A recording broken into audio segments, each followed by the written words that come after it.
decirlo y todo. Okay.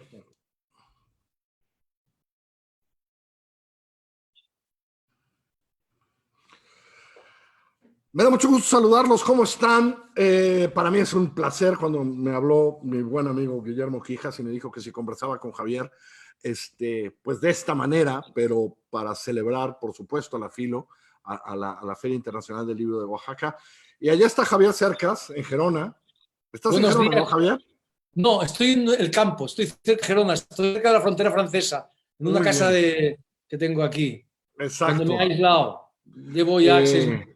¿Y ahí llevas desde principio de pandemia, allá, Sí, lejos? sí, sí, sí. Bueno, voy a Barcelona de vez en cuando, pero relativamente poco. ¿Para qué voy a ir a otro sitio? Estoy muy bien aquí, la verdad. Haces Cerca muy del bien. mar, fantástico. Y nunca se necesita un pretexto para hablar con Javier. El pretexto era un poco, pues un libro que realmente salió el año pasado, cuando después de ganar el Premio Planeta. Y quisiera empezar por ahí, pero yo quiero hablar de muchas cosas. Es decir, quiero empezar con Terra Alta porque lo has hablado cada vez que hablamos, lo hablamos el año pasado que tú y yo hablamos, pero cada entrevista lo vuelves a decir, la importancia que tuvieron Los Miserables para esta novela. Entonces, Bueno, más lo que que te decir quiero yo, preguntar, no, sí. la importancia que tuvieron para ti, digamos, ¿no? Vale, sí, sí, sí. ¿No? La importancia que para ti tuvieron Los Miserables, y cómo, digamos, la figura de Javert está metida de alguna manera todo el tiempo como lectura. Lo que te quería preguntar, que no te lo pregunté el año pasado, es, ¿cuándo leíste Los Miserables tú, Javier?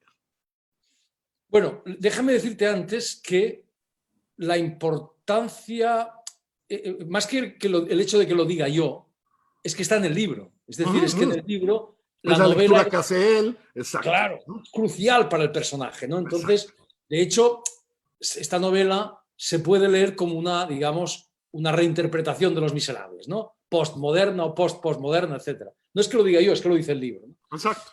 Entonces, ¿cuándo leí Los Miserables? Fíjate, es que yo debo decir una cosa muy importante, Carlos. Para mí, Los Miserables no es ni la mitad importante de lo que es para el protagonista. O sea, para ¿De el verdad? protagonista es... No, claro, ni la mitad, ni una cuarta parte. O sea, para el protagonista es todo, como Es tú todo, sabes. es todo. Todo, es el espejo en el que se mira, es el de te fábula narratur, dice Horacio. El libro, la historia habla de ti. Eso es lo que siente el protagonista cuando lee por vez primera Los Miserables. Los Miserables le cambia la vida, le descubre de su vocación, le enseña quién es, o sea, es todo para él. Es el libro fetiche. Para Porque mí no es eso, Carlos. tiene alguien que le dice leer, ¿no? El hombre que le da los libros, pues, ¿no? Sí, sí, ¿No? sí, es un personajazo para mí, es un bibliotecario asesino, está en Exacto. la cárcel por asesino, Por asesino, pero por tiene la asesino. biblioteca de la cárcel, así Pero es. está en la biblioteca de la cárcel, es un tipo oculto y tal. Sí, sí, le dice cosas importantísimas, le descubre la literatura en cierto sentido.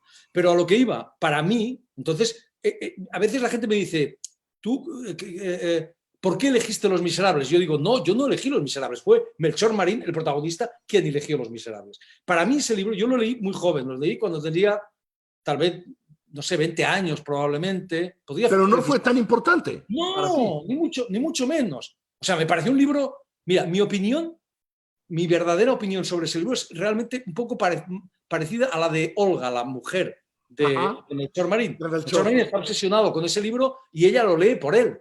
Y cuando lo lee dice algo parecido, no recuerdo sus palabras. Ella es bibliotecaria, ella es una lectora, pero no ha leído ese libro. Es un libro muy importante, pero no todo el mundo lo ha leído. Y dice algo así como, tiene casi todo lo que no me gusta, es melodramático, es sentimental, es demasiado largo, es tal, pero no he podido dejar de leerlo.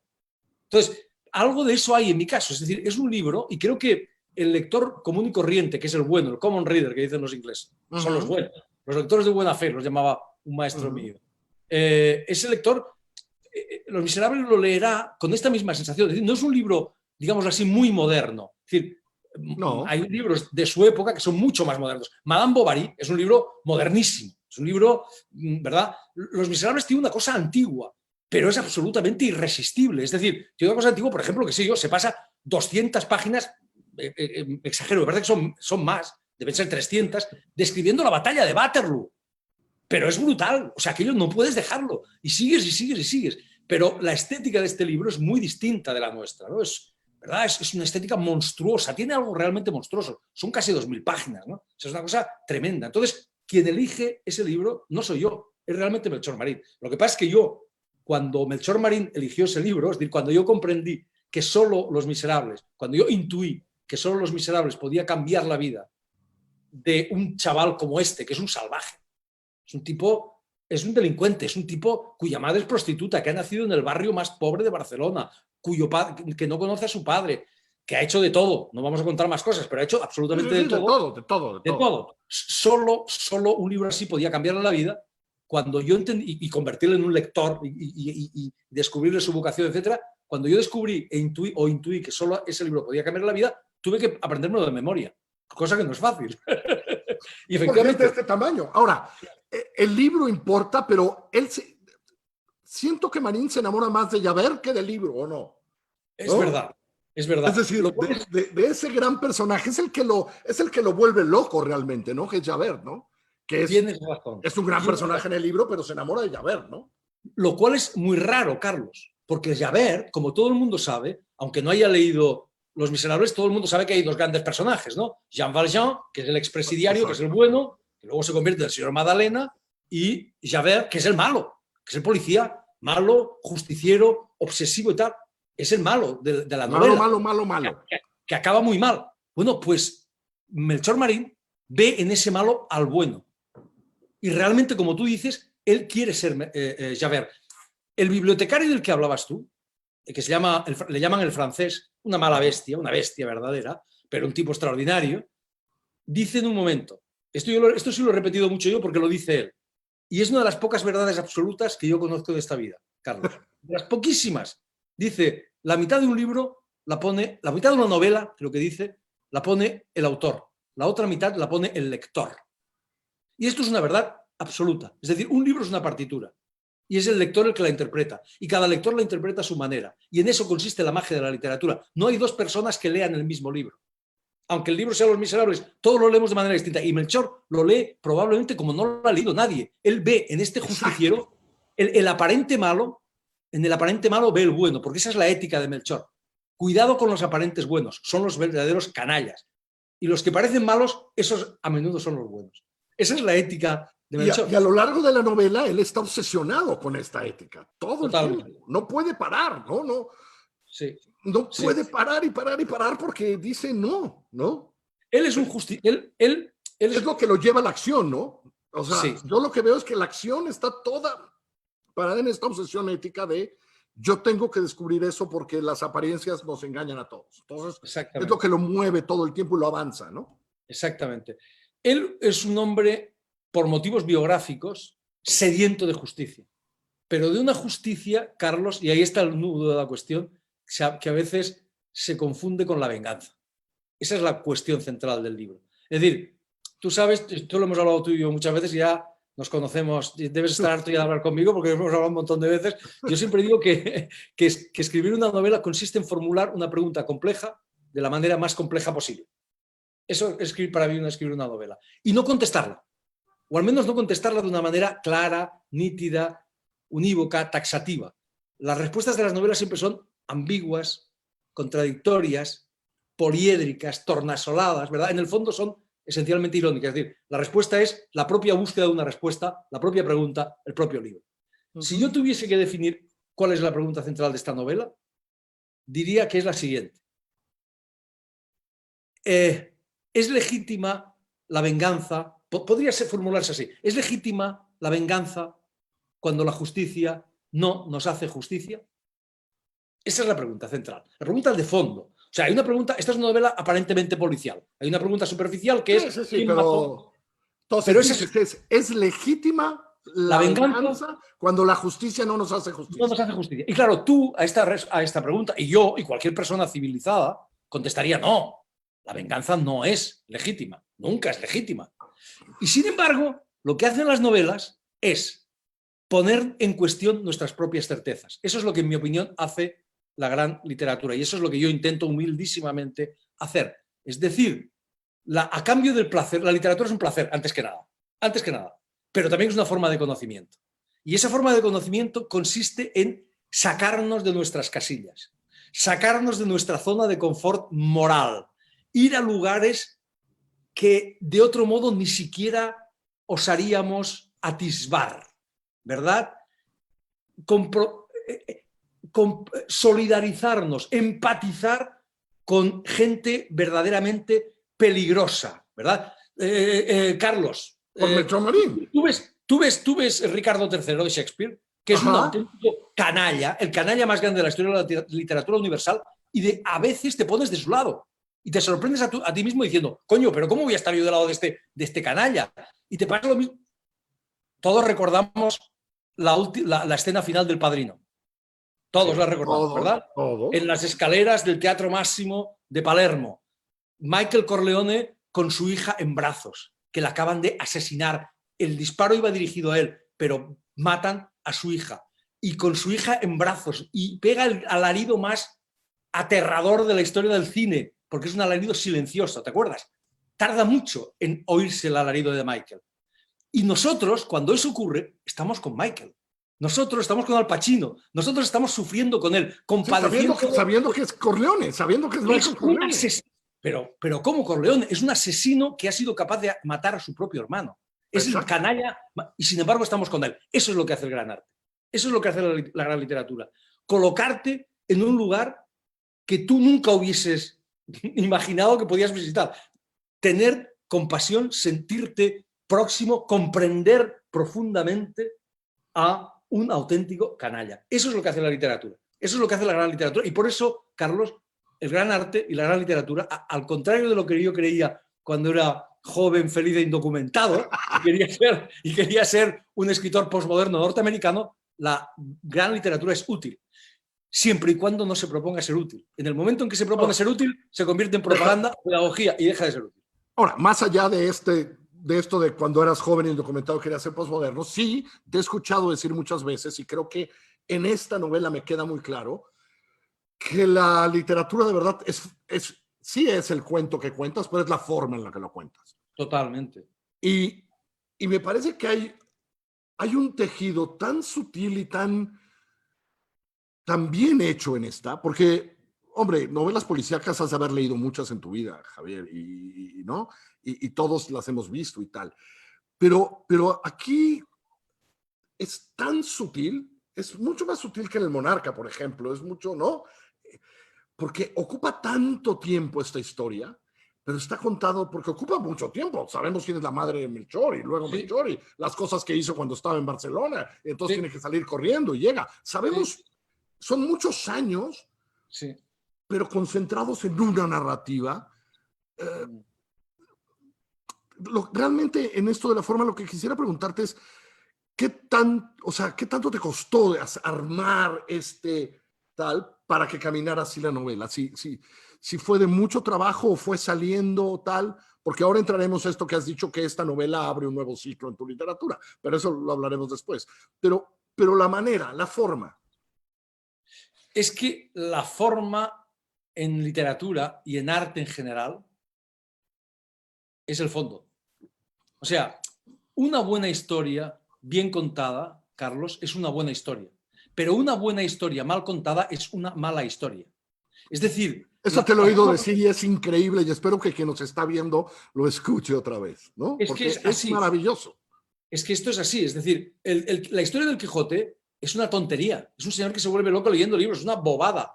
Pero va a Cervantes y lo dota de una determinada forma que lo vuelve el mejor libro del mundo. La historia de Madame Bovary es otra tontería, pero va Flaubert y lo dota de una forma determinada. Entonces, esto es absolutamente fundamental. Walter Pater, el maestro de Oscar Wilde, decía: la música es el arte perfecto porque en ella la forma es el fondo. No es verdad. Todo arte es así. No hay forma sin fondo. La forma y el fondo son la cara y la cruz de la misma moneda. Entonces, en este caso, no sabría decirte, más o menos como en todos. Es decir, sí, fui buscándola, ¿no? Yo lo que busco, Carlos, es que la historia suene verdadera. Eso es lo que busco siempre. Ese es mi propósito. Si no suena verdadero, es que es malo. Tiene que sonar, it rings true, dicen los ingleses, ¿no? Sí, la frase en inglés es esa, ¿no? It rings true. It rings true. Tiene que sonar verdad. Y yo lo que hago es partirme la cara, o sea, pelear a brazo partido para que eso suene verdad. Mira, te lo voy a decir de otra manera. El otro día lo pensaba. Miguel Ángel decía una cosa maravillosa. Miguel Ángel, el escultor, decía, yo lo que hago cuando tengo un pedazo de piedra enorme es buscar lo que hay dentro. O sea, el David, simplemente yo lo voy buscando, nada más, está ahí dentro. Es una maravilla esa frase de Miguel Ángel, ¿no? Le voy es, quitando lo que estorba para encontrar lo que ya estaba ahí, ¿no? Eso es, ya estaba ahí. Yo lo que hago es quitar las cosas y ahí estaba el David. Esa sensación física tengo yo también trabajando los libros, que lo que hago es buscar una historia que ya existía. Melchor ya existía. La historia de Melchor ya existía. Solo que yo tengo que encontrarla. ¿Y cómo encontrarla? Partiéndome la cara con las palabras. Y eso es lo que yo hago, partirme la cara con las palabras. Es decir, yo empiezo, escribo una versión, esto no es, todavía no he encontrado lo que hay debajo de la piedra. Pues venga, empecemos otra y otra y otra hasta que encuentro lo que hay debajo de la piedra. Nada más. Entonces, es verdad, tú dices que esta novela, claro, bueno, para empezar me gustaría decir una cosa muy importante, Carlos. Esta novela tiene un aire policíaco, es verdad, hay un policía que es un protagonista, todas mis novelas tienen un aire policíaco, pero bueno, pero hay que decir una cosa muy importante. La novela policíaca no es menor, no es un género menor. No existen los géneros mayores y menores. No. Existen formas mayores y menores de usar los géneros. ¿Comprendes? Es decir, la comedia tiene a Shakespeare, pero también tiene un montón de inútiles. ¿Comprendes? Entonces, cuando el género policíaco lo usa Edgar Allan Poe, que es quien lo inventa, pues es magistral. Cuando lo usa Borges, pues es magistral. Cuando lo usa Sciascia, ¿no? Es magistral. Y cuando lo usa un inútil, pues es un inútil. Y nada más. ¿no? Entonces, está clarísimo. Cuando Cervantes escribe el Quijote, eso que escribía él era un género totalmente menor.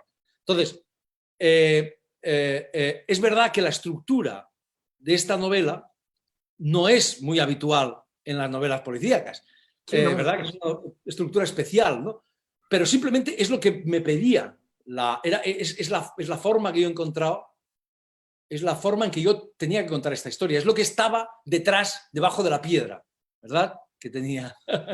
Haciendo Miguel Ángel. Ahora, si hay una cosa que te he escuchado decir a partir de esta novela que no acabo de entender y quiero entenderla, es esto del ciclo, que un poco tú dices, como que esto empieza un nuevo ciclo en lo que estoy haciendo, como, ¿no? La verdad no lo acabo de entender, porque... Te lo voy a explicar. Porque la verdad, Javier, te enseñaba yo algunos de los libros que tengo aquí tuyos y digo, pero Terra Alta también me suena a Javier Cercas. Ah, totalmente. Decir, ¿no? Totalmente. Es este Javier Cercas que llevo leyendo todo este tiempo y tal. Totalmente. ¿En qué sentido es esto que dices de esta novela empieza un nuevo ciclo? Bueno, o sea, tú tienes razón en que yo sigo siendo yo, pero al mismo tiempo en esta novela hay cosas muy distintas de las que había antes. Es decir, te lo voy a decir muy claramente, lo más sintéticamente que pueda. Yo cuando acabé El Monarca de las Sombras, tuve la sensación de que ahí concluía un ciclo, de que ahí concluía algo que yo había empezado en Soldados de Salamina. Y que, ¿verdad? Para mí era como la otra cara de Soldados de Salamina por muchas cuestiones, y los libros que había en ese ciclo tenían cosas en común. Había un personaje que se llamaba Javier Cercas y que se parecía mucho a mí. Todos estaban escritos en primera persona. Todos estaban preñados, muy impregnados de historia. En todos había una mezcla de géneros. El impostor muchísimo, por ejemplo, en eso de Javier Cercas y primera persona, ¿no? El impostor, claro. Es como el gran ejemplo de eso, ¿eh? Sí. Claro, y había en el impostor ensayo, había historia, había autobiografía. Sí. Ese tipo de... Muy bien. Esto que se llama autoficción, ¿verdad? Y metaficción y no sé qué, muy bien. Yo tuve la sensación de que, cuando acabé El Monarca de las Sombras, de que si continuaba por ahí, corría el peor riesgo que puede correr un escritor, que es el riesgo de repetirse. El riesgo de convertirse en un imitador de sí mismo. En ese momento, Carlos, un escritor está muerto. Puede seguir publicando, sus libros pueden seguir gustando más o menos y siendo elogiados más o menos, pero está muerto porque no puede decir nada nuevo. Entonces, Terra Alta surge de ese ímpetu de renovación, surge de ese ímpetu de reinvención. Es decir, yo adoro, Carlos, esos escritores que siempre son el mismo y siempre son distintos, que son capaces de... Borges para mí es el ejemplo, digamos, más evidente, que empieza escribiendo unos cuentos fantásticos, etcétera, tal, y luego escribe unos cuentos realistas, pero siempre es Borges, siempre es absolutamente reconocible. Entonces yo necesitaba decir cosas nuevas. Este libro tiene cosas que no estaban en mis libros anteriores. Tú tienes razón, es Cercas total, porque hay cosas esencialmente mías. Totalmente. Sí, está. O sea, está la guerra. Bueno, no vamos a hablar muchas cosas para no descubrir el pastel, pero cosas evidentes. Pero eres tú, sí. El heroísmo, incluso el pasado en el presente, el pasado como dimensión del presente, etcétera, etcétera.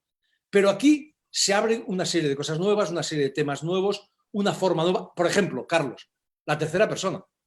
Este libro está contado por entero en tercera persona. Eso no existía en mis libros anteriores. Este libro trata del tema de la justicia, un tema que nunca se había tratado, al menos de manera directa y central, etc. Es verdad, tú estás haciendo ese gesto porque tienes razón. En las leyes de la frontera algo estaba el tema de la... Tienes razón. Un poquito, sí, un poco. Un poquito, sí. Pero aquí es el tema central. Sí. Pero hay algo más importante y con esto ya te voy a convencer. ¿Cuándo vas a descubrir por qué este es el inicio de una nueva etapa? El año que viene. Porque cuando acabé este libro, yo tuve una sensación que no he tenido nunca. Y es la sensación de que Terra Alta era una novela. Pero al mismo tiempo, una novela independiente, obviamente, una novela en sí misma. Pero que al mismo tiempo formaba parte de una novela más grande, de una novela más amplia, de un ciclo narrativo más amplio. Es decir, es así. Van a ser, no sé si 4 novelas, probablemente 4 novelas, pero la vida de Melchor Marín no ha acabado todavía. Cuando yo acabe este libro, cuando acabo un libro, Carlos, lo primero que digo es, voy a olvidarme de esta historia para poder contar otra. En este caso no hubo manera, no fui capaz. Melchor Marín, yo tengo que decir que me he enamorado de este tipo porque lo adoro y tal, aunque sea tan diferente aparentemente de mí, o precisamente porque es tan diferente aparentemente de mí,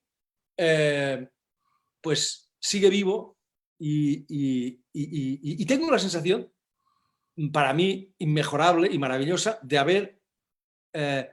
haberme adentrado en un territorio nuevo, como una selva virgen que ahora tengo que explorar, ¿verdad? Y eso es una sensación totalmente rejuvenecedora, maravillosa, y ahí estoy, en eso estoy. Déjame decirte mi sensación con Marín, como lector, absolutamente como lector.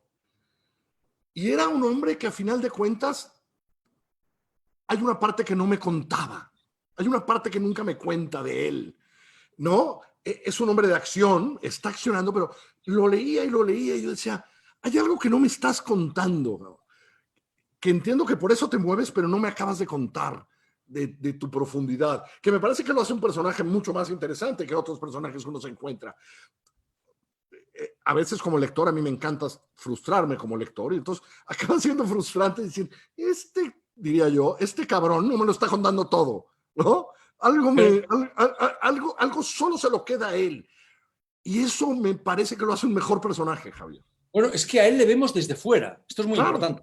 Le vemos desde fuera, primero. Segundo, no sé exactamente a qué te refieres y tampoco puedo hablar mucho de eso porque hay cosas que no podemos revelar. Exacto. Esta es una novela, o sea, hay un aspecto policial de esta novela. Hay un enigma y alguien que tiene que resolver un enigma. Eso estaba en mis novelas anteriores, pero en este caso también está muy presente.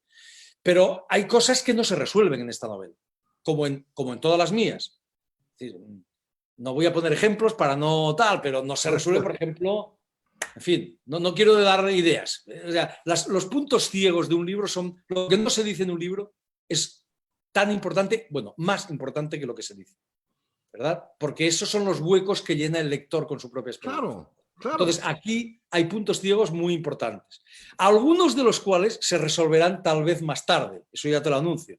Más tarde, quiero decir, en las próximas entregas de esta gran novela, que es, quiero decir, gran en el sentido de extensa novela, que será al final Terra Alta, ¿no? Terra Alta será una novela que son varias novelas, 4 novelas. Pero sí, tienes razón, hay cosas...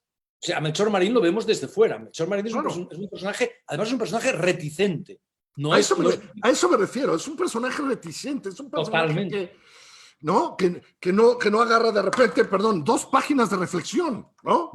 No, le vemos, casi siempre le vemos desde fuera. No reflexiona demasiado, digamos, ¿no? Actúa, eso sí, él hace, bien, ¿no? ¿No? Y tiene muy claro por qué, ¿no? Sí. Oye, ¿y nuestro amigo el bibliotecario sale de alguna parte o sale nada más de ti? Porque es una maravilla nuestro amigo, el asesino bibliotecario que le enseña a leer a este cabrón. Mira, Carlos, la ficción pura no existe. No existe.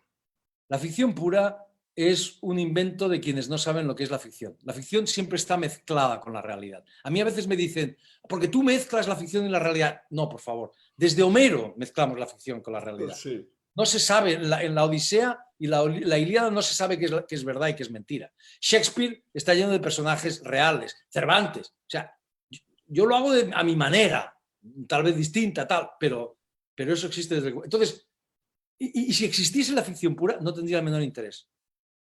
Ni siquiera sería inteligible. La ficción nos interesa porque parte de la realidad. Todo esto es para no contestar a tu pregunta, ¿cómo ves? No, yo sé, está perfecto, ya sé que no me vas a contestar. No, pero ¿no? Ese personaje está... Yo he ido mucho a cárceles, ¿sabes? No he estado ingresado en las cárceles, pero podría ser. Pero he ido mucho, he hablado mucho con la gente, he ido a hablar de mis libros y ese personaje, esa escena, en realidad, y la vivencia de Melchor en la cárcel y tal, surge de mis visitas y de mis experiencias. En las cárceles encuentras tipos fantásticos. Un amigo mío, abogado, que va mucho a las cárceles, dice, la calidad de un país, de una democracia, se mide por sus escuelas y por sus cárceles.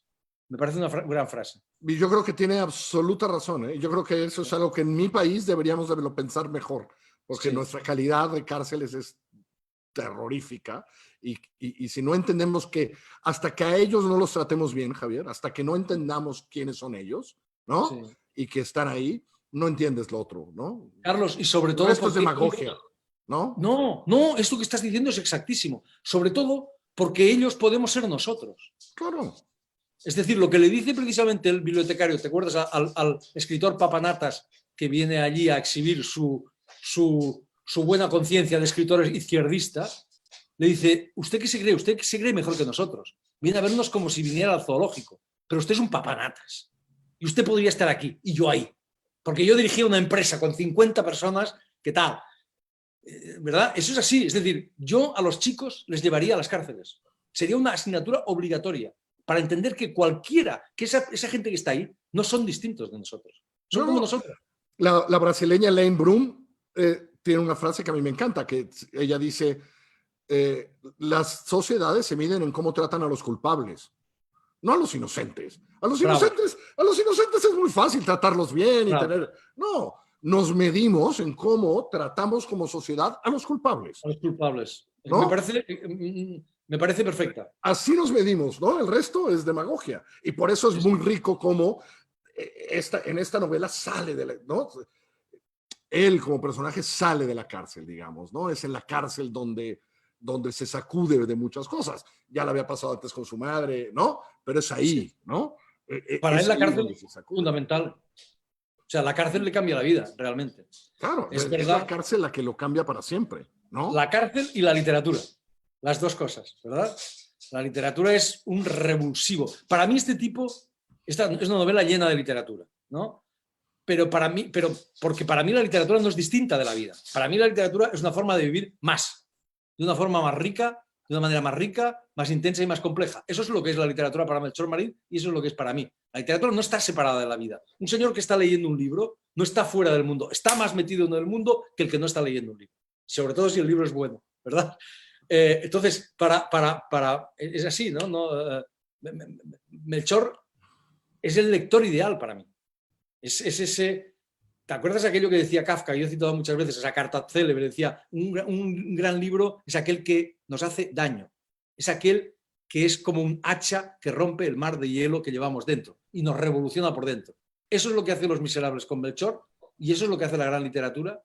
Y en este sentido Melchor es el lector ideal porque es el antiintelectual, él no es lo contrario de un profesor, ¿verdad? O de un claro, no, nada que ver con simplemente eso. Un tipo que lee por pasión, porque entiende que eso le ha devuelto su propia existencia, que la tenía por ahí dispersa y gracias a la literatura él sabe quién es y vive eso de una forma... Eso es lo que le cambia la vida, la cárcel de la literatura. Ahora que has confesado un poco que va a haber más de Melchor, ¿lo imaginaste cuando empezaste a hacer esta o te fuiste enamorando de este personaje en la medida en que se te fue revelando escribiendo Tierra Alta? Mira, aquí tengo el libro y te voy a hacer una confesión ahora mismo. Voy a hacerte una confesión.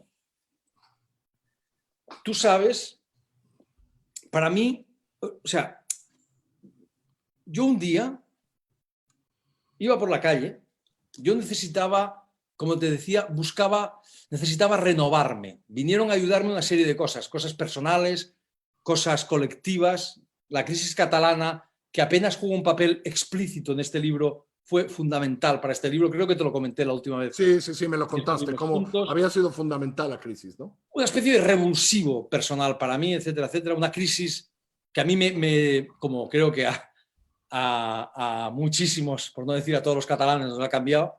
Bueno, el caso es que yo un día iba por la calle y se me ocurrió la primera frase del libro. La primera frase del libro es hoy la primera frase del segundo capítulo. ¿Ah? Y tú sabes, Carlos, para mí la primera frase de un libro es fundamental. Tiene que dar la música de ese libro, la música, y tiene que como contener en germen todo el libro. Eso es lo que tiene que hacer una primera frase ideal. Y yo un día iba por la calle y se me apareció la frase, esta frase que te voy a leer ahora, y que es realmente es la primera chispa, es el inicio del libro. El libro es simplemente yo continué a partir de esta frase, te la voy a leer.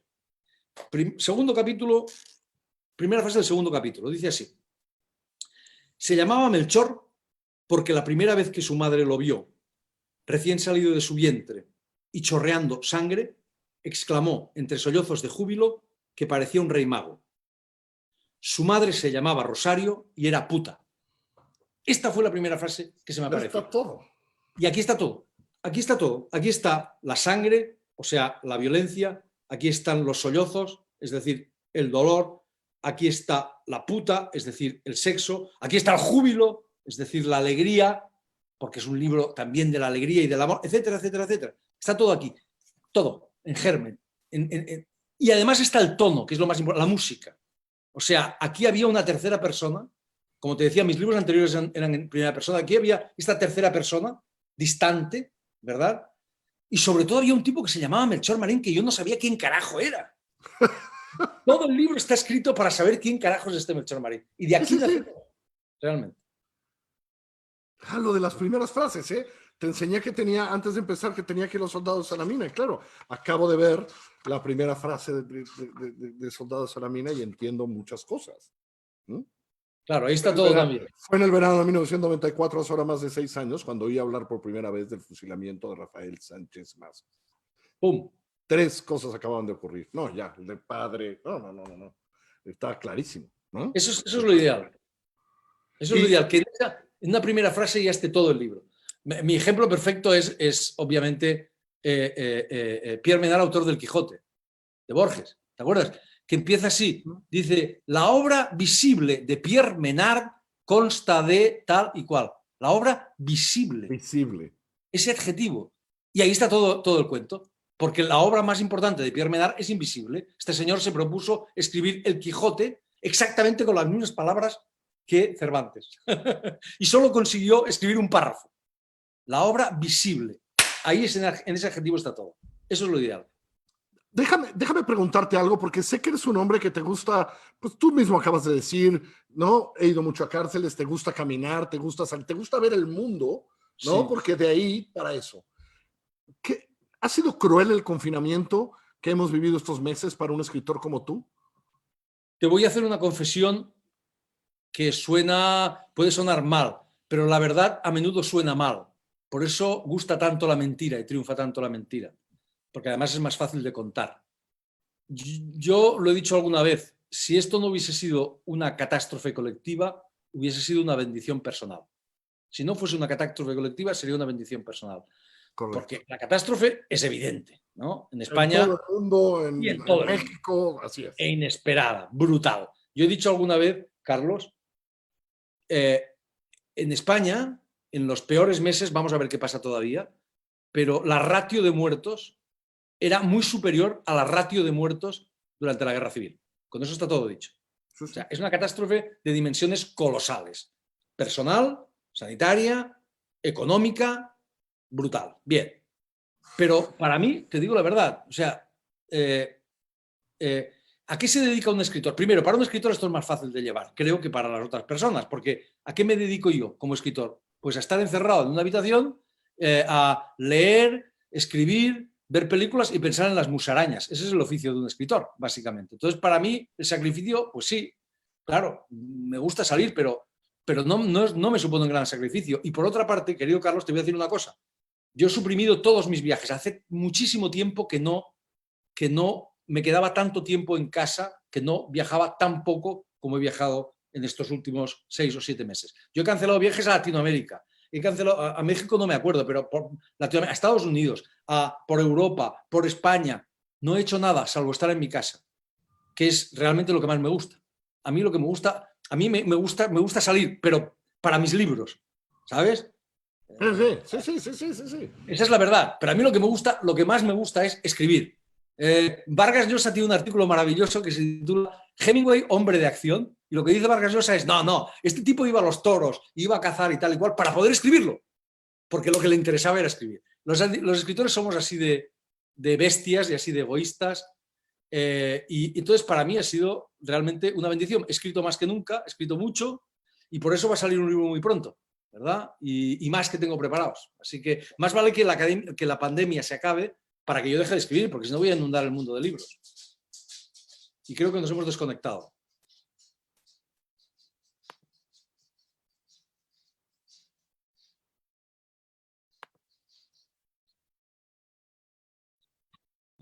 Ok.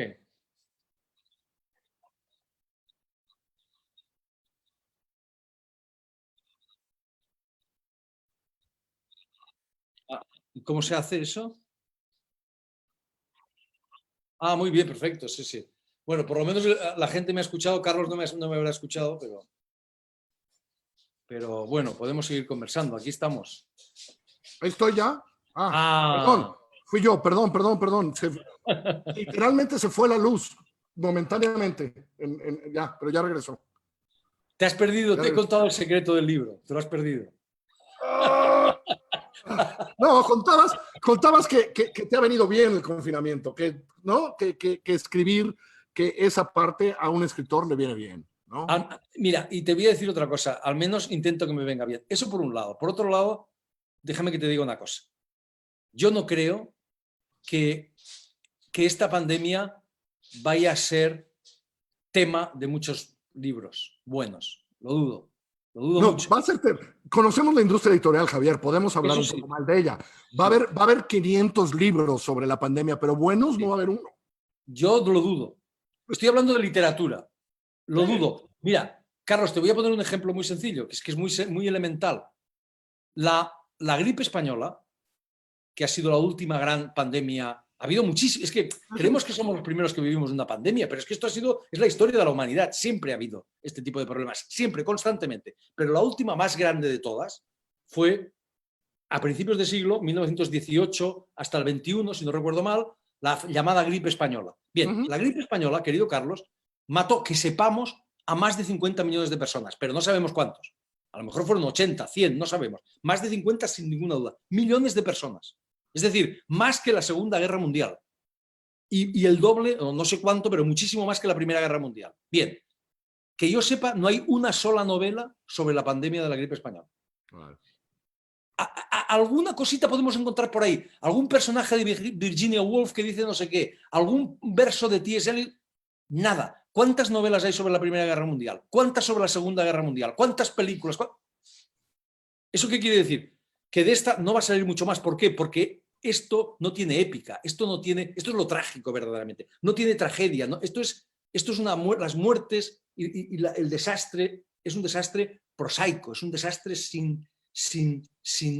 casi te diría sin dignidad, porque la Es gente muere de interesante. manera... Eso que dices no lo había pensado, pero creo que tienes mucha razón. No hay épica. No tiene No, ninguna épica. no. Y sin épica no hay novela, ni hay cine.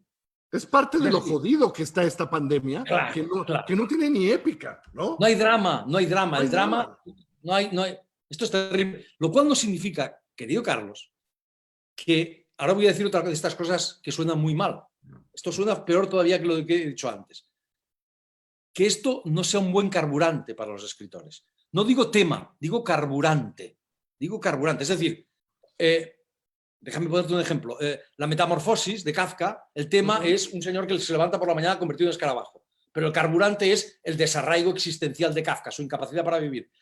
El tema de Terra Alta, si me permites comparar, no, sí, no me comparo, simplemente poner un paralelismo, es una investigación de un caso, etcétera, etcétera. Pero el carburante es precisamente la crisis catalana, el brutal impacto que tuvo para mí esa situación totalmente impensable de preguerra civil en el país, uno de los países más privilegiados del mundo. Bien, ¿qué quiere decir esto? Que para los escritores lo malo a menudo es muy bueno.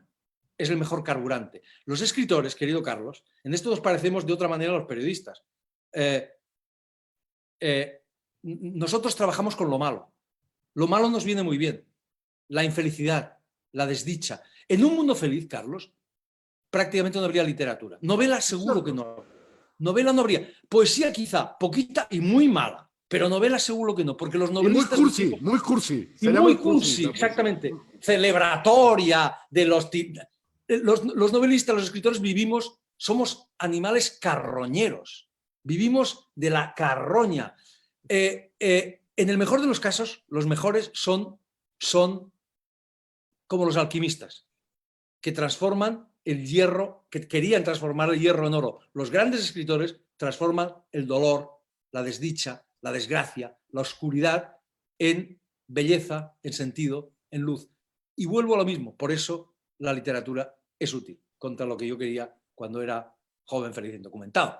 Así que de esta pandemia no va a ser, yo dudo muchísimo, lo dudo porque es que a lo largo de la historia no ha sido un tema de... Pero sí un carburante, pero sí va a ser. Pero ha sido un carburante, eso es. Porque la desgracia es mucho mejor carburante que la felicidad. La felicidad, el beso que, el labio que no besa, canta, dijo un poeta, ¿verdad? Pero si estás besando, si eres feliz, ¿para qué vas a cantar? Es absurdo. Se cumple el tiempo. Dime, ¿ya acabaste la segunda? ¿Ya está? ¿Ya está mandada la editorial? No debería decirlo, pero te lo voy a decir a ti. Sí. Ya está. Esa ya cerrada, la tiene la editorial. Sí. El año que viene te veremos ya sea en la Feria de Oaxaca o en la Feria en vivo, porque habrá una vacuna. Esperemos. Ojalá, y nos daremos un abrazo. Javier, siempre es un placer hablar contigo. Para mí es un privilegio ser un lector de Javier Cercas hace mucho tiempo. Para mí es un privilegio tenerte como lector. Le acabo de presumir a Javier que Soldado de Salamina lo tengo en una primera edición. O sea que no está nada mal. Y ya estoy esperando la siguiente. Hasta allá te mando un abrazo. Cuidémonos todos. Quien nos está viendo en Facebook Live, por favor, sigamos cuidándonos. Pongámonos esa cosa horrible cuando salimos. No vayamos a fiestas de más de 4 personas, por favor, porque esto todavía está jodido. Javier, te mando un abrazo muy, muy grande hasta allá. Muy, muy grande. Gracias a la Filo Oaxaca por esta invitación. Gracias, Javier. Muchísimas gracias, Carlos. Un gran placer hablar contigo, de veras. Hasta muy pronto. Yo te mando un gran abrazo. Un abrazo grande. Cuídense. Gracias, Filo Oaxaca. Chao.